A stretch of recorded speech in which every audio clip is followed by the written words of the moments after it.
Hello, and welcome to the first Classroom Management Mastery Series session of 2021. For those of you I have not had the pleasure of already working closely with in the past, my name is Cole McFerrin, and I am a Faculty Support and Development Manager in University of Arizona Global Campus Center for Excellence in Teaching and Learning. I've been with the institution for almost 10 years in a number of roles and have been in a CETL manager role for almost 5 years now, since around the time of our LMS migration to Canvas. I wanted to start today by setting the stage for exactly what we aim to accomplish this year with the Mastery Series. The objective of the 2021 Classroom Management Mastery Series is to offer professional development opportunities throughout the year for faculty to connect with each other and apply theoretical and outcomes-focused ideas to our own teaching. Today, we will spend some time setting the stage in more detail about what we will cover and what helped to inform it. We'll hear a little bit from our colleagues in assessment, who will talk about how we are aiming to incorporate an assessment and outcomes-based perspective into this year's content. After the series has been introduced, I hope to spend the rest of our time kicking off a discussion on a concept called technology courage and how it applies to the work that we do. First, let's talk briefly about the yearly classroom survey. The survey we issued last November was the third iteration of our classroom experience satisfaction survey, and a few key components helped to inform topics and ideas for this year's series. We've conducted a survey like this every year since our transition to Canvas to gauge not only how satisfied faculty are with their classroom experience, but also to help inform professional development opportunities and classroom enhancements over the next year. This year, we were able to capture 199 responses, which is on par with years past and a solid sampling of our faculty population. One of the first questions asked in the survey gauged faculty satisfaction with specific tools, but it also asked faculty to indicate when they are not familiar with a tool or may not have used it. Tutoring, the mobile experience, and portfolio seem to be knowledge gap areas. We will spend a full session this year discussing tutoring and other student support services we don't get in front of faculty as often as we could. During our session on academic integrity later this year, we'll be sure to highlight the batch Turnitin submission tool that still almost 30% of faculty hadn't used at this point.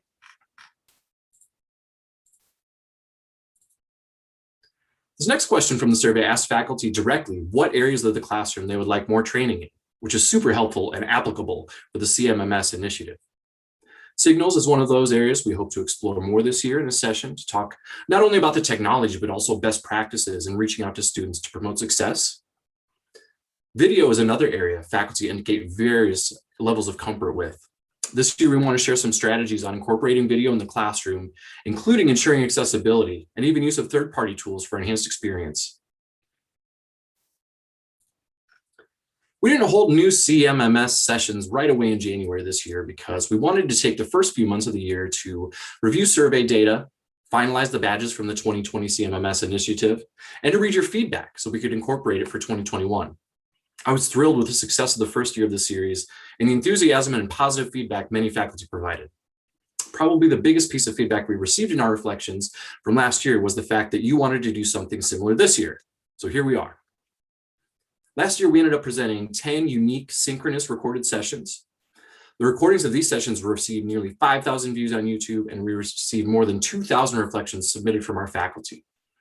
89 UAGC faculty completed the criteria to achieve the first Classroom Management Mastery Series badge, and we hope even more do so this year. While last year's initiative was successful, we knew that this year we wanted to build on the foundation we had built and take an even deeper look at how to best use the tools we use in the classroom and why. One of the perfect examples of this is Waypoint. While faculty have a good understanding of the functionality of the tool, we hope to share more information about the valuable assessment data that it provides the institution, for example. We will do this by discussing both a theoretical and assessment-based perspective on the topic for each month. One of the goals of our CETL in general this year is to ensure that we're continually researching and incorporating theory into our work and everything we do. So we'll be referring more to scholarly articles and theoretical frameworks than in the previous year. Part of the motivation for this is to be more intentional, relevant, and focused in our work. The assessment perspective that we will incorporate will hopefully remind you how every piece of learning that you assess in the classroom feeds into a much bigger picture on the institutional level and truly does make an impact. Based on last year's classroom survey and the feedback from the 2020 CMMS reflections, we have a lot of topics already mapped out for the year. Per faculty recommendation, we will highlight signals along with best practices in nudging and interventions. If we're going to be talking about assessment and outcomes this year, we will certainly be spending some time talking about Waypoint. Video is another area faculty requested highly. The civil discourse session of the 2020 CMMS initiative from last July was one of them that many attendees asked that we repeat. So we'll be offering another session on facilitating difficult conversations in the classroom this year. We've noticed a faculty gap in awareness of resources like tutoring and career services, so we'll be featuring sessions highlighting some of those. We'll also take time for discussing academic integrity and hopefully leave some space to talk about some of the upcoming teaching and learning innovation initiatives that we'll see throughout the rest of the year. Let's talk about some of the changes we're making to the Classroom Management Mastery Series this year. Based on feedback provided in the 2020 reflections this year, we aim to keep sessions shorter than last year. You'll notice that with this video. We will also aim to provide an artifact or takeaway resource to refer to that summarizes the session and links out to resources, which is another request. We will continue to feature faculty collaborators to share their valuable experiences and insights every month, one of my favorite aspects of the series.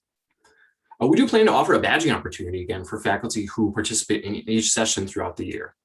We are aiming to have the ability to track this directly in the faculty portal, actually, so you all can have a better visibility to your progress on your badge, which was another piece of feedback we received last year. We're in the process of figuring out the logistics of that tracking in the faculty portal, so please stay tuned for more details in coming sessions and months for that. Another aspect that we've decided to test with this, to try differently with this year's initiative, is a little bit different format for the presentations. We're planning to release materials for each session the last week of each month. Then the following week, the first week of the next month, will provide an opportunity for smaller group discussions based on the material provided. These sessions will be held over a few days and offered at various times of the day to hopefully give everyone who wants the chance to participate.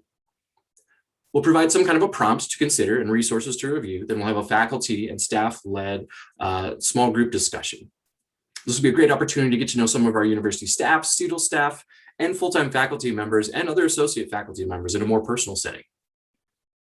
Last year, we had a really solid live audience for each session we did, and we thought that a revised format like this would lend itself better to interacting with your colleagues and sharing ideas in a more collaborative way than simply typing into a chat. So we look forward to trying this new format. We hope to see you there. Links to register are located in the email you received with information on accessing this recording. We spread sessions throughout the time zones on Monday, Tuesday, and Wednesday of this next coming week, May 2021. And we'll see what times we get most registrations for and then assess if we need to offer different times next month. Before we dive into our technology courage discussion, I want to give a couple of our colleagues we will be collaborating with throughout the year a chance to share a bit more of what we hope to achieve in the series from an assessment and outcomes perspective this year. Please welcome Tricia Lauer and Nikki Perry from UAGC's Office of Learning, Assessment, and Program Review. As we are well aware, to document success of higher education includes increasingly looking toward documentation affirming student learning. This is in stark contrast to former methods of relying on course grades or documenting content in course syllabi. UAGC faculty and staff alike have worked diligently for over a decade to create and further define a culture of assessment that embraces student learning assessment, emphasizes program and course improvement in response to student learning assessment results, and importantly, views the assessment process as an essential component of education. We are also keen to note that faculty and support staff are more likely to embrace an assessment process that represents a clear connection to our educational purpose. As Cole mentioned, faculty aren't always aware of what goes on behind the scenes of Waypoint and why the assessment data it gives us is so important. If you attended the Waypoint classroom management session last year, you learned how much data Waypoint can truly show us. Every time you grade an assignment, you are providing assessment data points that allow us to see how well our students are achieving course, program, general education, specialized accreditation, and institutional learning outcomes. This data is influential in driving curricular, programmatic, and institutional changes and initiatives throughout the university. It is also instrumental for accreditation. Many faculty who have designed a course at UAGC know that assessment data is integral to the course development process. Did you know that Waypoint assessment data guides the course development process? For example, before a course gets revised, we use the learning outcomes data from Waypoint to help determine if learning outcomes should change, which ultimately shapes the way the classes you teach are designed. We also use this data to determine which assignments may need to be revised and how, if new resources need to be added, and even what instructor guidance may need to be included. We believe assessment anchored in the curriculum and focused on student work is the most effective form of assessment. Here's a real-world example of how we use assessment data, particularly how we use Waypoint data in consultation with instructor feedback. Dr. Michelle Rosser-Majors, program lead for the BA and MA psychology programs and professor, changed the BA psychology program learning outcomes. Dr. Rosser-Majors recently reached out to the assessment team to get Waypoint data to analyze the impact of the changes she had made to her program. These outcomes helped shape the courses students take and the instruction provided to ensure student mastery of these outcomes. The goal of her analysis was to compare the quantitative data from Waypoint with the qualitative narrative she received from faculty to make changes to her program to ensure students were successfully achieving the program learning outcomes. We reviewed the Waypoint data with her and saw that students were performing very well on certain learning outcomes and struggling on others. Based on that Waypoint data and faculty feedback, she implemented some changes, including adding more instructor guidance, providing additional associate faculty training, creating the psychology club, and reaching out to students early in the degree process. This is a perfect example of mirroring Waypoint assessment data with feedback from faculty to ensure student success. Thank you, Nikki and Tricia. I look forward to talking more about how assessment fits into the grand scheme of things this year and how it can inform our own teaching, which is a nice seg into our highlighted theory for this month. I came across an article a couple months ago that sought to define the term technology courage. And although the context is kind of unique, the concept is universally applicable, but especially for those of us that teach fully online. So I want you to think back to the first time you used signals to reach out to a student. Think back to the first time you recorded a video of yourself to post in your classroom. If you've been here long enough, think back to our transition to Canvas and what it felt like to get accustomed to a whole new classroom. By discussing this idea of courage technology in further depth and reflecting on the questions posed in this article, we hope to become more aware of our own inherent levels of technology courage to apply when we learn about a new technology. Granted, there are some technologies we're required to use when we teach, like SpeedGrader and Waypoint, but the extent to which we master them and the process through which we go through to do so is unique for everyone. This article seeks to put this cognitive process into words, specifically in the context of faculty adapting technology. In the article, Technology Courage, Implications for Faculty Development, the authors of Virginia Niebuhr, Bruce Niebuhr, Ann Rudnicki, and Mary Jo Urbani from the University of Texas Medical Branch try to define the factor at hand that they knew existed when various faculty members were more adept at fearlessly picking up new technology and figuring it out. The idea actually came out of a story that they shared about a colleague. There was an individual they had worked with who had recently retired, who someone had described as a person who gave them technology courage. He was an early adapter, an adopter of new technology, and challenged others to do so as well in a positive way. The researchers were fascinated with this term, technology courage, but couldn't find it mentioned hardly anywhere in research on faculty development up to this point. To define the term and uncover what technology courage is made of, the researchers conducted 15 in-depth interviews with full-time teaching faculty in their Department of Pediatrics, and they asked the following questions. We're going to give you a two-word phrase. Tell us what this phrase means to you. Technology courage. Can you describe a situation where you used technology as an educator and felt successful, and why? How about a situation where you used technology as an educator and did not feel successful or wish for a different experience? When you get stuck using technology, what is your general strategy for getting unstuck? Please elaborate on your answer. What technologies do you consider critical to your work as an educator? Have you ever considered using an instructional technology and decided not to because of the learning curve? Please elaborate. If you were to set a technology related goal for yourself as an educator to accomplish in the next 12 months, what might it be? And a repeat question. We're going to give you a 2-word phrase. Tell us what this phrase means. Technology courage. In addition to these questions serving as a method for these researchers defining technology courage, we would like to utilize these as a prompt for our discussion groups we'll be facilitating next week, this first week of May 2021. Please take some time to think about these questions and how you would answer them, and register for our group discussions to talk with your colleagues more about these ideas. Links to register for a number of sessions across days and time zones is in the flyer you received in your email. And with your newfound knowledge, you can have a sense of awareness of your own level of comfort and tendencies next time you have to dive into a new piece of technology. I would particularly suggest highlighting number 7 and getting consideration to a technology-related goal for the year. It could be to start utilizing signals if you haven't before, or adding additional interventions in your routine if you do already. It could be creating one video if you're just starting to introduce yourself to your class that way, or maybe you already use video and want to try something new like video feedback.